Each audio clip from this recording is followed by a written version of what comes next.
Hello guys, and welcome to another After Effects tutorial. In this tutorial, I'm going to show you how to apply effects and presets in After Effects, their settings, how to use them, how to save them, and reuse these presets in future projects. So before we begin, kindly subscribe to my YouTube channel if you've not already done so, and please subscribe to my membership page. This support goes a long way in supporting my channel. So let's begin. To access Effects and Presets panel in After Effects, simply go to Window over here and scroll down over here and select Effects and Presets, or you can hit the keyboard shortcut Ctrl 5. And you can see that my Effects and Presets panel has now appeared on my screen over here. Now we can click on these three lines over here to see the menus, and it also has a search bar. So if you already know the name of the effects you need, you can simply search it on your search bar and you'll find it right away. And inside the effects and presets, we have a large amount of different effects, and they are separated either by creator or by category. I would strongly suggest that you either sit down and start playing with each effect by applying them to your clip or by researching them.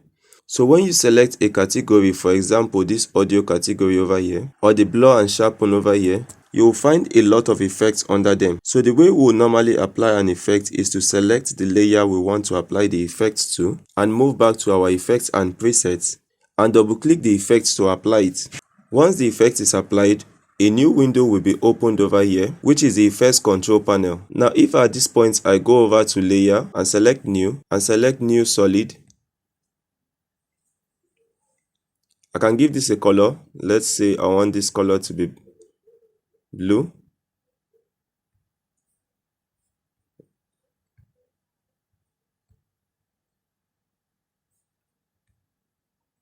And hit OK. The first thing you will notice is that the new solid has overlapped my previous video. So if you need to see the previous video, all you need to do is to deselect this eye icon over here. And I'm going to put that back on. The next thing you will see is that the solid does not have any effects in the effects control panel over here, but once I select the original clip over here, you will see the effects that was initially applied to it over here. There are a few other ways that we can apply an effect to a layer. We can select the layer, go to the effects menu, and you will see that the categories will appear in our drop down menu over here. For now, I'm going to select generate, and under generate, I'm going to select fractal. And you can see that this effect has created a completely new look on our solid over here. Now inside this effect, we have some properties which are completely different from the other effects. Some effects might also have the options to add keyframes to the properties like this one. So I'm going to add keyframes to the set choice over here by selecting this stopwatch here. I'll move my playhead further in time and change the set choice settings to something else. And you can see that we now have a completely new look on our layer. Now I'm going to click U on my keyboard so that I can see my keyframes. Okay, I did not place this initial keyframe from the beginning, so I'm going to move this keyframe to the start of this clip. So if I move my playhead back to the start of this clip, you can see that it moves back to the initial settings that we had. We can also apply different effects to one layer. For example, in this solid, I have previously applied a fractal, and now I'm going to apply a Gaussian blur. So move over to effects and presets over here, and under this search bar, I'm going to search for Gaussian blur. Select it, and the way I want to apply this is to drag this onto this monitor over here. And that's another way to apply effects and presets. As I mentioned earlier, every effect will have a different property. For example, this Gaussian blur. Now if I start bumping up the blurriness level, you will see that I have a completely new look. So these are two effects that are applied to a single solid. To hide or deselect these effects, simply press this FX effect over here, and to delete an effect, simply select the effect and hit delete on your keyboard. If I go to my effects and presets over here,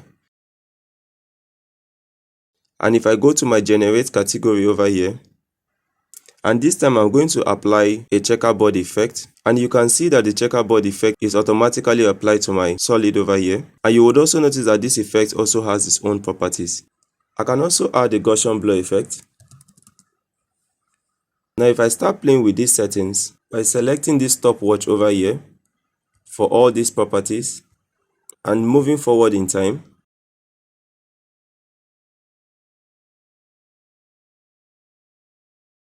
and making some changes, for example, I can change the color from white to red or pink, hit OK, change the value of blurriness, play with the width. So you can apply multiple effects and you can also keep playing with the order of the effects in your layers. And also remember that if you want to see your keyframes over here, simply hit U on the keyboard, or you can also hit U to hide them once more. And if I scroll back here, you can see that an animation has been created over here. So these effects by themselves are creating some motion graphics without the need of bringing any outside elements into After Effects. But if you create an effect that you are going to be needing multiple times, and you don't want to be creating the settings every time you create an effect. For example, if I thought that this effect was very awesome and I wanted to save it, I wanted to use it every time in creating something new, I can simply do that and this effect will be saved with the keyframe. To do that, simply hold down Ctrl and select this effect over here and select animation and select save animation presets. You can give it a name and you will need to select a location and hit save. Now Premiere Pro is going to give you a warning that you are saving this animation preset outside the default folders for animation presets. Just for the purpose of this tutorial, I'm going to select OK. And once that's done, if I'm working on a new project and let's say that I want to apply that same effect to this one, same layer, I will select the layer over here and then I'll go over to animation and select apply animation preset and move over to my desktop where I had that preset saved and search for that preset, and I can find that preset here with the FFX icon over here and double click it, and automatically you can find that that effect has been applied to this clip over here. Now if I scroll past, you will notice that animation being applied, so it changed from the white color which it already had and it transitioned into the pink color. Another thing you will notice is that it still retained the same order of effects. And if I select U over here to see my keyframes, you will see that it also retained the keyframe over here. You also have the ability to also change the settings of these animations over here.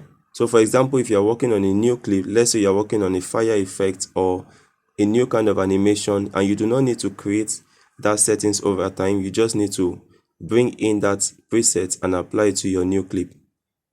I hope that this gave you an idea of how to apply effects and presets and how to save them to your computer and how you can export them and how you can reuse them again. If you found this tutorial very useful, please hit the subscribe button, like, share and drop your feedback. And drop your feedback if you have not already done so. Also, don't forget to sign up to my membership page to support my channel so I can continue making these videos. Thank you and see you guys in my next video tomorrow.